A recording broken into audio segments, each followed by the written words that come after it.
Hello, everyone. This is the First Gen 101 podcast, where first generation graduates share their stories and career tips. Today, we have a first gen lawyer who is doing amazing work in the nonprofit sector. Welcome, Jeffrey. Thank you, Miguel. Pleasure to be here. Jeff, before we get into your experience as a law student and your work at the Deskovic Foundation, tell me about your experiences with the legal system. I got interested into wrongful conviction because that happened to me. So I was arrested when I was 16 in Westchester County, Peekskill specifically, for murder and rape, which I didn't commit. The victim was a high school classmate that I barely knew. I ultimately was wrongfully convicted despite the DNA not matching me, based on a coerced false confession, prosecutorial misconduct, fraud by the medical examiner, a terrible public defender. I was charged and tried as an adult. I was sentenced as an adult. I was given a 15 to life sentence where I was sent to a men's maximum security prison. Along the way, I lost 7 appeals. I got turned down for parole largely because I maintained my innocence rather than expressing remorse and taking responsibility at the parole board. Ultimately, I was exonerated through further DNA testing through the DNA data bank that not only proved my innocence, but simultaneously identified the actual perpetrator, whose DNA was only in the data bank because left free while I was doing time for his crime. He killed a second victim just 3.5 years later, who was a school teacher and had 3 children. So my charges were dismissed on actual innocence grounds. He was subsequently arrested and convicted. So that's why I got into wrongful conviction. I feel a strong moral conviction within myself to do whatever I can in order to free people in the same position that I was in, and to prevent what happened to me from happening to others. So hence doing advocacy work. What that looked like for my first 5 years of freedom, I used to speak, or I was a columnist for the Westchester Guardian. I used to meet with elected officials, and I would do television, radio, print, and ultimately new media interviews, supplementing my informal learning, doing which I did at the same time as my advocacy work with formal education. I finished the bachelor's degree as I had obtained a GED and associates in another year towards the bachelor's while in prison before funding was cut. So I got the bachelor's on the outside, didn't get into law school, didn't do well on the LSAT, but then I decided to get in further education. I got the master's degree. My thesis is written on wrongful conviction, cause, and reform. And I felt like the extra credential would make me a better advocate, which it did. Got compensated, started the Deskovic Foundation, continuing that work, but being able to free people, which is something obviously beyond the scope of what I could do as an individual. And then at some point, I got tired of sitting in the front row, so I used a portion of that money. It's a public figure, so I donated $1.5 million of my money to start the organization to free people. So, I make sense of everything that happened to me in a kaleidoscopic way. I know I'm doing what I'm supposed to do in the world. Doing advocacy work is healing, it's cathartic, it makes a difference, it makes my suffering count for something. And with that, I have a sense of inner peace doing this work. Maybe the last thing I'll mention about this part of it is, I'm not an angry person. I want to enjoy my life as much as I can. I can't do that if I'm angry or bitter. If I was to be angry or bitter, I would really be the only loser in that scenario. No, not like I'm impacting the other people that had a hand in what happened to me. And I lost so much already as is. So I don't want to lose even more. And the vehicle allows me to actualize that as I take that energy that I feel and I channel it into the work. Some people would come out and be bitter and angry and maybe take their life in a different direction. But in your situation, you took that and have now turned that into good, helping people. But what I really liked about it is that, that's what gives you inner peace because I'm sure that there's a lot of lost life and opportunities while you were in prison. And so reminding yourself this is what gives me peace, I think is really remarkable. We can be angry and upset for many things, and I'm not trying to compare the two, but really maintaining that inner peace and channeling that energy in a way that's positive. So on that note, let's talk about your law school experience. So I met Jeff when he was a law student at the Elizabeth Hobbs School of Law at Pace University. So let's start there, Jeff. How did you decide you wanted to go to law school? Well, I run a nonprofit agency, and our mission is to free innocent people who are in prison for crimes they didn't commit, and also pursue policy changes, which is designed at making the system more accurate. Mm. And so, after a while, after founding the organization, which we've freed 15 people, helped pass 9 laws, somewhere along the line, I got tired of sitting in the front row of the courtroom. I wanted to be able to sit at the defense table, represent some of the clients, make some of the arguments, hence wanting to go to law school. I selected the Elizabeth Howe School Law at Pace University as my preferred choice because it's the only law school that's located in Westchester. There's a special connection to my story regarding White Plains. This was the only law school that would allow me to continue living in my home, continue my life, my friends, my advocacy work. My whole world is here. This is a short commute from my home to the school, about a half an hour. The other law school was 4 hours away, but it might as well have been in another country. I would have been leaving my whole life behind, which I would have done rather than not go to law school at all. But why not have the best of both worlds? The location is important. You may need to go to a law school that's within a few miles because you might have other responsibilities that you need to take care of. And as you're deciding where to go to law school, most people they have sort of names in mind, which is great, but location might be one of the things to keep in mind to help you be successful. So just I just wanted to highlight that because I think that's really important, especially for first gen listeners. So for many first gen, they don't know what they don't know. They don't have a network. They don't have family members who can share their experiences. Tell me about how you prepare for law school because it's not just like going to college, it's a whole different process. How was your preparation getting ready for law school? Well, it starts out with the mental preparation. Law school has a reputation of being difficult. I'm here to tell everybody that yes, the reputation is well deserved. It's at least 3 levels up from undergrad work. I dare say it's a level and a half, possibly 2 levels up from master's level, where I have a master's degree also. It's at a much higher clip. The mental preparation, knowing, look, this is going to be a bear. This is a wonderful thing I'm going to do. I'm arming myself with a great credential. I'm going to be able to help a lot of people. So I have to keep that in mind. But to do that, the path to heaven sometimes runs through hell. So I had to set my mind. I'm going to be doing an awful lot of work here, and law school needs to be my first, second, and last obligation along the way. And look, whatever it's going to take is going to be what I do. Pace Law had this great opening event before the semester actually starts. I attended that, and they had a lot of great speakers. And one of them in particular, Dean D'Agostino, one of her comments really stuck out, and I took it to heart, which is she said that Mm, she made a statement to the effect of living in the law library. mm. And I did that so I just made up my mind when I'm not in class, I'm going to be in the law library, not just in between classes, but even after. I often close the law library down. And then when it closed and the staff left, I went upstairs to the second or third floor where there was another computer lab, and there were regulars there, and I often was there until 11 o'clock or midnight. But that's what I needed in order to be able to pass the classes and ultimately excel. So deciding to do that was another aspect of preparing. But that's heading in. But once I got in, other tactics I adopted along the way, which I think will be useful for the listeners, because I was full-time student, so I always took 4 classes. Maybe half the time I took 5. So one of the ways I tried to make things manageable is I would print out the course syllabus ahead of time before the semester even started, and I would start making my outline for one, maybe 2 classes before the semester even started. I would pull the cases, cross things off, made sure I jotted down the rule, what's the exception to the rule, and then after writing it, then I would return it into my own question. So I got my question, I got my answer.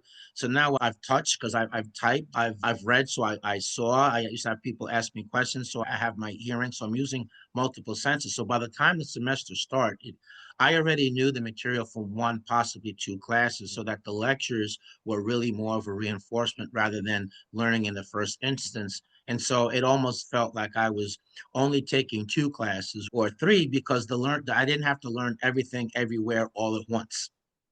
I want to unpack a few things. One of them is, and you might agree with this now as a practicing attorney and running a foundation, that the hard work will continue. So law school in some ways prepares you to have that mental focus, that resilience, and I think it's very clear in your 1L year as you're going through that process. I love the idea of developing habits early and creating a routine that's going to help you in law school. And I think that can look differently for some people because you might not need to be in the library all the time, or you might have to be in the library all the time or read ahead. So one of the takeaways here is really figure out the system that's going to work for you and really stick to it with discipline and having that focus of looking ahead, which I think you mentioned.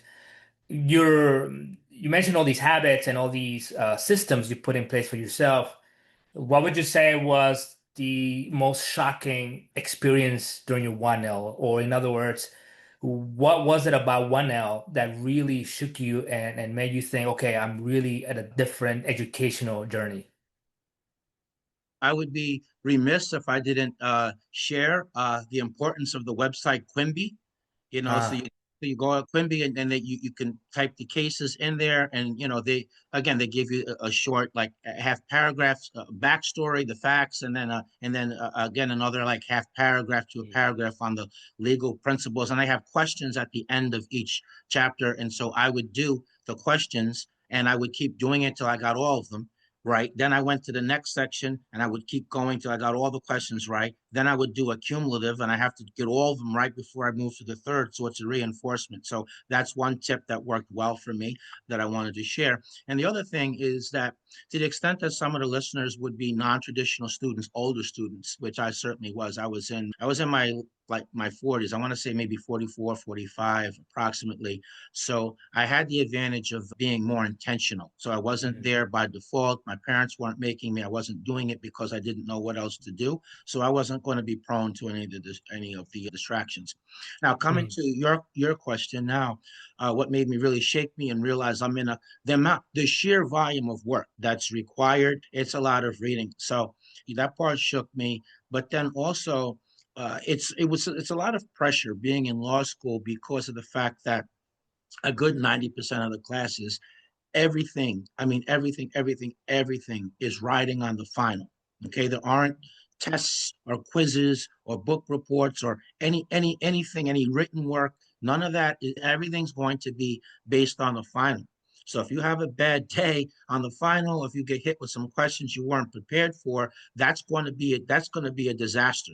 Okay. So you have to be prepared so that you're not surprised. Over prepared as a way of having my confidence there. Only in a handful of classes would they have a midterm, and only even less classes than that did class participation even count for anything. So those things made me realize, hey, the workload here is extreme. And the last thing I'll add is that we're in a very real way, we're all in competition with each other because law school is graded on a curve. You're either going to be pulled up or down depending on what the highest score is and what the most students are doing. They in effect rank you, and that impacts the grade. So that's another important thing to keep in mind.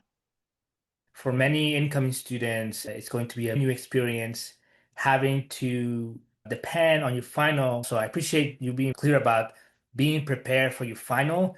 And again, it goes back to what your future will look like as an attorney or whatever you decide to do with your law degree. You have to be prepared because you are doing meaningful and rewarding work at the same time.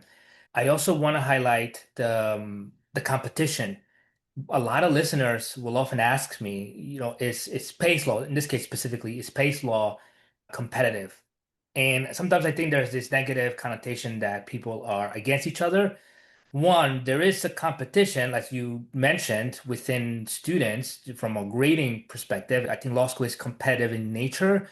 But what's I think unique, and you might agree or disagree with this, that at Pace, there's no malice. People are not out there trying to hurt each other. Want to agree with that and just say, just to highlight, to further emphasize, many students, not everybody, but a good amount, I certainly always did. We formed study groups, Hmm. two, three, four people, and we would study together off hours, we had a little system which I'll share real quick. So Sure, one please. person would be like the teacher, and they would be writing things, asking questions, and writing things on the whiteboard. Another person was almost like a stenographer, taking notes, and the other two of us were trying to answer questions as best as we can. And so in doing it that way, I feel like we taught each other, Mm. and we also reinforced and double check our understanding. And then we also would take pictures of the notes on the board at the end before we erased. So that was an example of the camaraderie. Hey, you want to study later? So yeah, we're in competition from a grading point of view, but if there was malice, nobody would be studying together. It's true. No, and I thank you for sharing that example. I think that really highlights the point. You talked about study groups and camaraderie. Let's talk about mentors, because I think they're really important in law school. Who were or who are still some of your mentors that you met in law school and how those relationships built? What would you recommend to law students in finding mentors in law school? So Professor Mushlin, one of my favorite professors, he brought his former student Chris in the Civ Pro class, and he played the character of Paul Pop-Up, right? Who was like a litigant whose son got injured by playing baseball with an adult. And throughout the whole semester, Professor Mushlin kept mentioning different. When we talked about other case law, he would always mention, the application in the Paul Pop-Up fictitious thing. But from that, when I saw Chris in the law library computer lab, we were friendly, and we talked, and then we just clicked, and we just started talking throughout. And he volunteered himself. He said, "Look, if you need any help tutoring on anything, or if you have any questions or whatever it is," and he gave me his phone number. And in fact, I did call him at different times when I was preparing for finals, or I was stumped about one assignment or another. I'm somebody that when I need to, like, when I'm writing something, and this is one class where it is involving writing. So this is when I forgot the technical name of it, but it's pertaining to legal research and writing, and you have to write a Okay. brief, okay, Okay.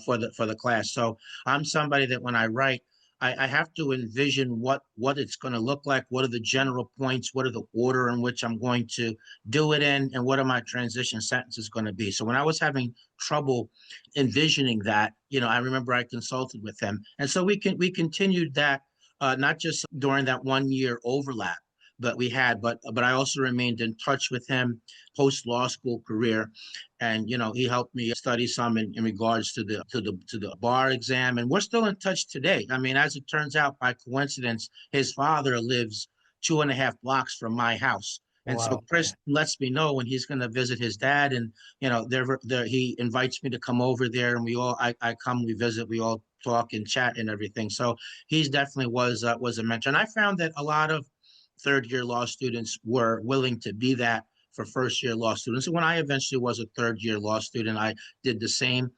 They also had the Dean Scholar program, which Mhm. people that are on the dean's list, I think in second and third years are actually in effect teaching classes in between classes. So that I did that as a reinforcement. Many of them were friendly.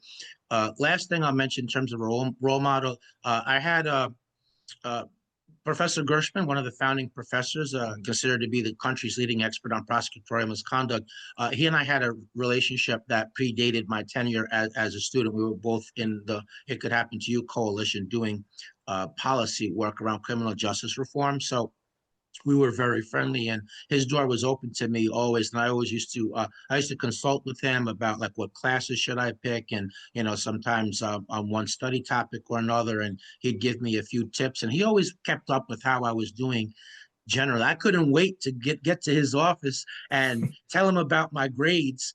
That would even be like after semester, he had his hours. I'd come in, hey, I got this, my grades here, and he would always be really happy, and he was very instrumental in my even getting into the law school.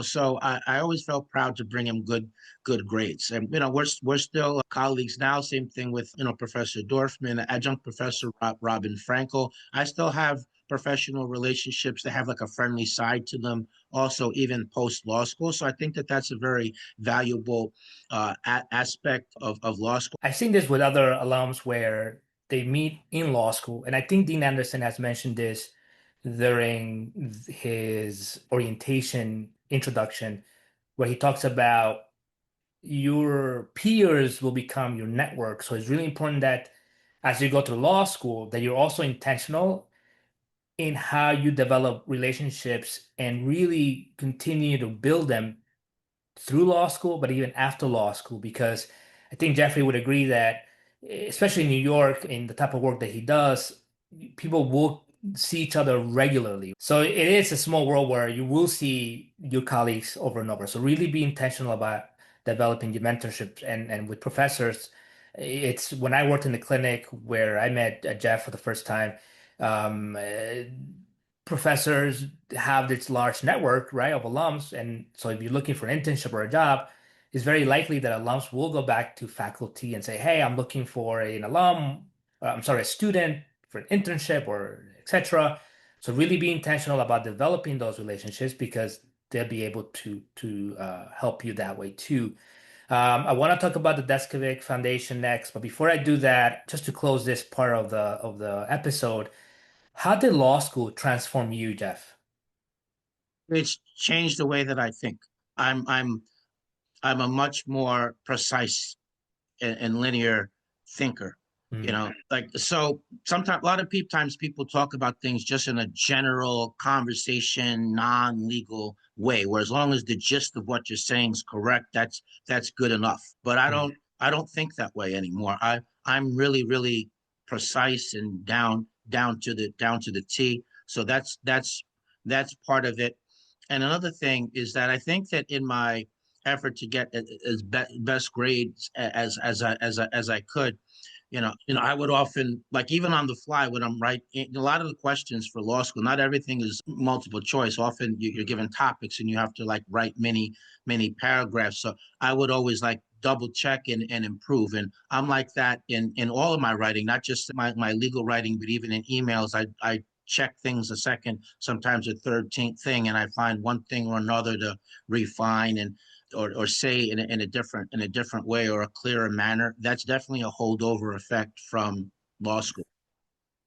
That's terrific. It is true that law schools help you think differently, but I like how you say about being precise. And it's funny you say that because when we talk to prospective students, we tell them, hey, your application, before you even start anything, your law school application has to be clear and precise. And I think that really separates a lot of the students who are just applying to see what happens versus the ones who have, like you said in the beginning, this intentional purpose and it goes back to precision. Now, many listeners want to go to law school. They want to practice law. Some of them want to start a nonprofit. And before we go into the details of what a nonprofit is and how it's run and etc., let's start off with tell us about the Deskovic Foundation. No, our it was founded by myself, and our mission is to free people who are in prison for crimes that they didn't commit, and also to pursue policy changes aimed at preventing those injustices from happening in the first place. So, since opening our doors in 2011, we've been able to help free 15 people. We've been able to help pass 9 laws. As part of our policy work, we engage in a fair amount of public education as well. So my role as the founder of the organization is part of it is to be the public face of the organization. Mm. So that means I do speaking engagements across the country, some international. I certainly do a lot of traditional media, television, radio, print media, but also new media, for example, a podcast. So that's part of what we do. And we also do a fair amount of training. So Mm. all lawyers, doesn't matter what kind of lawyer, judge, if you have a law license and you're practicing law, you must keep your license current and active. And that means you have to complete a certain number of credits called continuing legal education. So I'm very diligent about that. I make sure I take the classes, but you can teach also. So I teach a lot of like hands-on how to. So that's part of it. And I've also gotten in front of like appellate courts as well, the staff, interns, court attorneys, the judges themselves to teach. And I've also different law enforcement circles. So I was an instructor in a police academy on the ethics like twice a year for 10 years, co-teaching. I've been in front of different district attorney offices and prosecutorial groups. So definitely the law license has added to my credibility in my already fairly large body of work heading into law school. And so I'm given opportunities to make an impact and to teach and to share and to improve in a myriad of ways. So it sounds like you're doing, and correct me or give me maybe a better idea. It sounds like it's like playing tennis, right? Where you're doing all the running and you're doing a lot of the work yourself, which is a great way to keep engaged with the community and with the work that you're doing. But in all that, from an operations perspective, because a lot of people who are thinking maybe about starting a not-for-profit, you have this great, like the Deskovic Foundation, this novel vision, and the mission you're doing day to day, it leads up to that.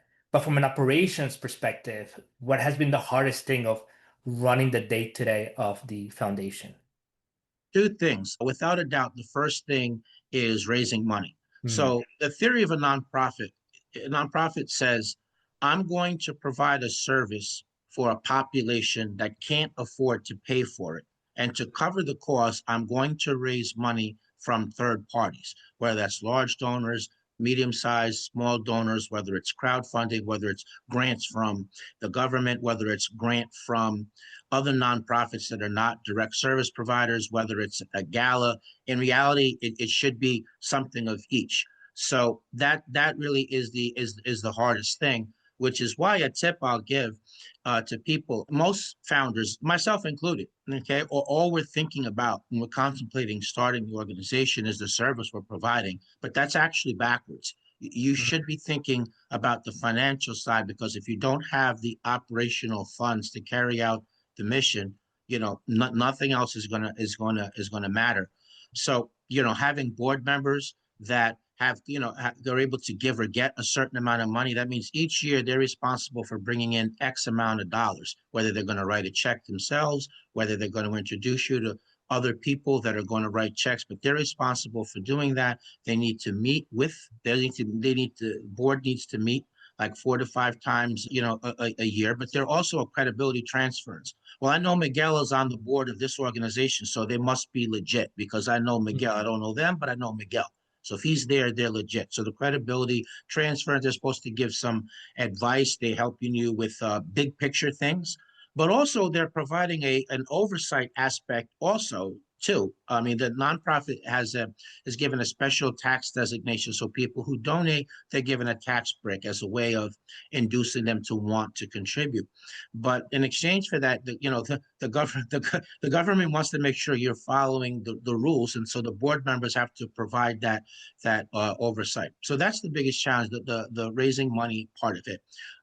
Second, a close second is that I'm not just an attorney there, but I'm the president of the organization. Until we raise enough money to hire an executive director, by default, those functions, come to me. So Mm. I can't. I only get to spend maybe like 35% of my time actually working on cases, which is where my passion is. The other part of the time, yeah, some of it's the policy work, but the administrative. I have to make sure everybody gets paid. When grant applications are written, I have to reread them and proof them. And there's always one minor thing or another that, one nuanced twist that isn't quite exactly the right way that I have to fix. I have to send photos and information to our social media person. So there's a lot of administrative and other things that I wish that I didn't have to do, but Mm.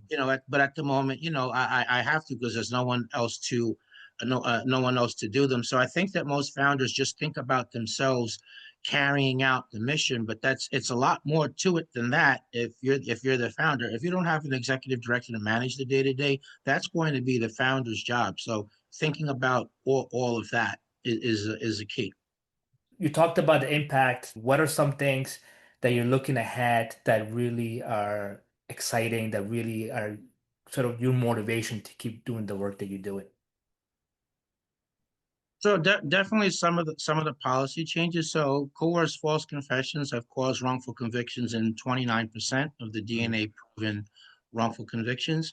And so there's three pieces of legislation that we're working on passing and that are bills in the New York State Legislature.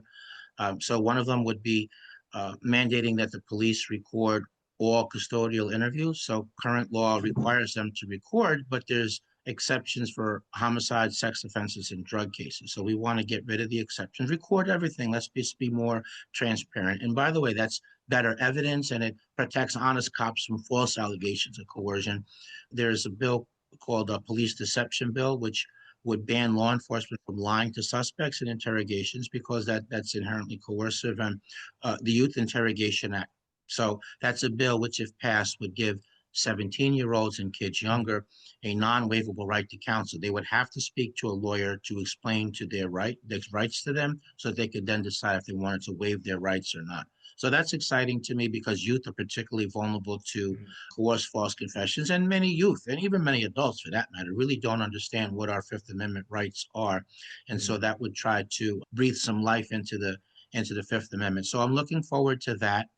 Another thing is we have 11 active cases, so we're waiting for decisions in approximately 9 of those, either from courts or from conviction review units. So a conviction review unit is a unit within the district attorney's office themselves that's walled off from the rest of the unit, and they investigate allegations of wrongful conviction. So you file applications there, and you jointly reinvestigate cases. So we don't always run the court to litigate. If we can do something cooperatively, mm, that can be a better approach for the client, because if you're going to court, you have to have enough evidence to win, but in an adversarial, proceeding. So you have to, if you're going to argue your client's innocent, then the evidence you have for that has to reach the level of what they call clear and convincing evidence. It's mm. like a 70%. Or if you just argue newly discovered evidence, that evidence has to be enough that it probably would have led to a different outcome. So we can think of that as like a 51%. But that's if you're going to court filing post-conviction motion. Okay, we don't always have enough. So for a conviction integrity unit, conviction, same thing, conviction review unit, you don't have to have enough to win. You just have to have enough there to suggest that something might be off, something might be wrong. And in the course of that reinvestigation, additional evidence may come out that then is enough to overturn a conviction. And look, at the end of it, if the unit decides, they might decide that they agree the conviction should be vacated. So if both sides go to court and are asking the judge to overturn the conviction, there's an extremely high rate, maybe 98% of the time, you'll win. And if it turns out that at the end that they don't agree to vacate, you still might have found some evidence that you wouldn't have had otherwise. So, that can be part of, your motion papers, and you litigate. Some applicants' motivation to go to law school is to advocate for criminal justice reform. So tying the work that you do with your foundation, and if you were advising either an incoming law student or a law student, if they wanted to get into the specifics and really the heart of the issues, how can they develop that? Is it through just going to law school? Should they be doing internship at specific places? How would you advise them to get a better sense of what wrongful conviction looks like and how they can make an impact? Well, I would definitely advise them to do an internship at an entity that's doing innocence work. So in New York, there's my organization, Jeffrey Deskovic Foundation for Justice, the Exoneration Initiative, which is in Brooklyn. New York Law has a post-conviction clinic. There's the Innocence Project. So I would look for an organization that's doing. There's a coalition group. It could happen to you, which I'm an advisory board member of. So I would Mm, look for an organization that's doing the work, to volunteer, be an intern. That's certainly one part of it. Another part of it is when there's events, when there's speaking events, whether a keynote speaker or a panel discussion. I would go to it. Same thing if there's galas. A lot of organizations will offer like a student rate. So I would go to as many events as you can. And again, building your network. I would study. You'd see a lot of the organizations doing the work have first person advocates that are either doing the work or going to attend. So you'll get a chance to talk and speak with them. And those connections are going to be important later on. If when you do graduate law school, you get your law degree, you apply for a job, someone being familiar with you because you're already moving in those circles, you're going to have an edge versus somebody else that's applying that hasn't been moving in those circles. A lot of yes. documentaries. and there's also there's also movies as well. So those, and then then learning. The National Registry of Exoneration has a lot of information on it from a statistical point of view, but also the case summary. Same thing on the Innocence Project's website for the DNA exoneration. So reading about the cases, they're only like a page long, a nice summary, but getting a flavor of the cases is not just educational, but I think is inspirational. I agree. And I would also highlight, Jeff didn't mention that, but in his website, the Deskovic Foundation, you can find many resources that Jeff has either produced himself or he has participated, interviews, TED Talks. I mean, you can learn all you need to learn about wrongful conviction just by visiting the Deskovic Foundation. So I want to make sure I give a plug to that. And as we're coming to the end of this episode, Jeff, um, what have you learned about yourself through your work with the Deskovic Foundation?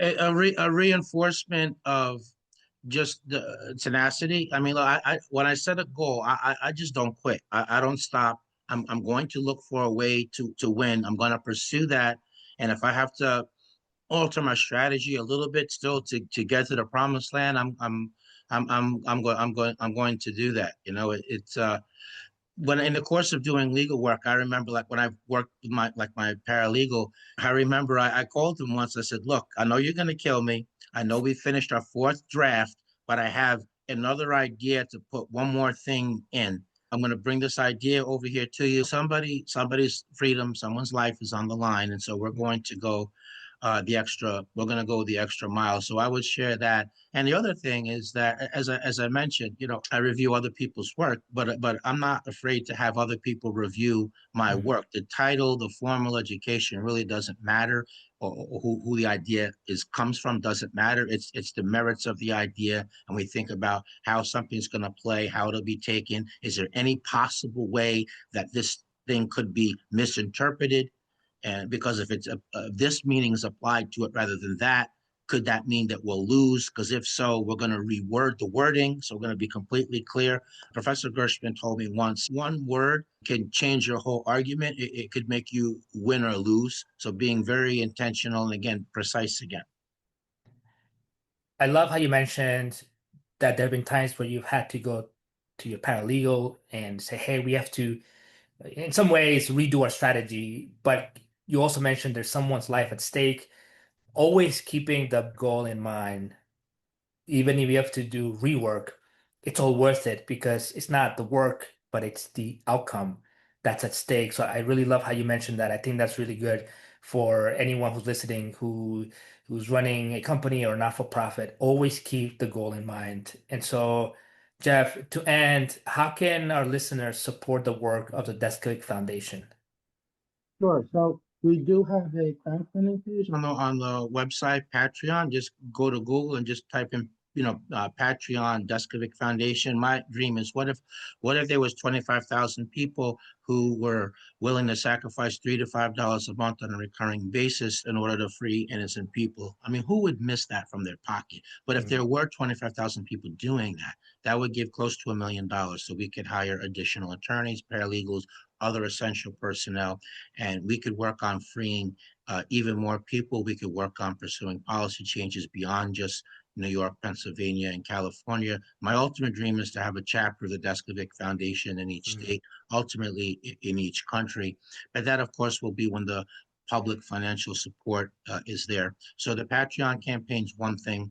I mentioned my biggest challenge was to raise money. So, my biggest challenge in doing that is that I didn't come up in the ranks of business 10, 20, 30, 40 years. I want to be able to have a short 10, 15-minute conversation. Here's who I am. Here's my education. Here's my body of work. Here's the organization's mission. Here's our track record. Here's the metrics we could meet if we had additional funding. Is this something that appeals to you? Can we talk about it further? So I need those introductions. If Mm. people are working at a corporation that does corporate philanthropy.